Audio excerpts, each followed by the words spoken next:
Elizabeth Andrew het eens gesê, 'n vrywilliger het nie noodwendig die tyd nie, maar die hart. Met 308 ATKV takke reg oor Suid-Afrika en Namibië en meer as 4000 vrywilligers wat hoop en verandering na gemeenskappe bring, bedryf die ATKV takke jaarliks 1200 behoeftegedrewe gemeenskapsprojekte wat taal, kunste, leesbevordering, sosiaal-maatskaplike ontwikkeling, onderwys, opleiding, omgewingsbewustheid en erfenis ondersteun. Die projekte bereik meer as 300 000 mense per jaar.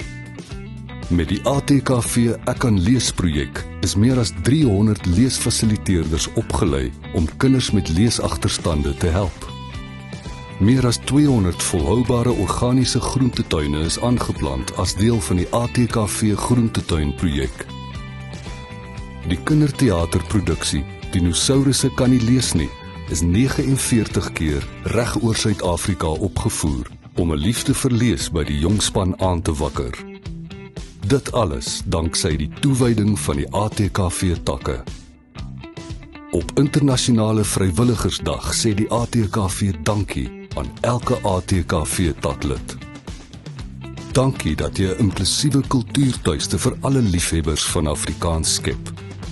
Dankie vir jou bydrae tot positiewe verandering in gemeenskappe, die welstand van ons omgewing en dat jy deur verbintenisse en vennootskappe bydra tot 'n floreerende Suid-Afrika.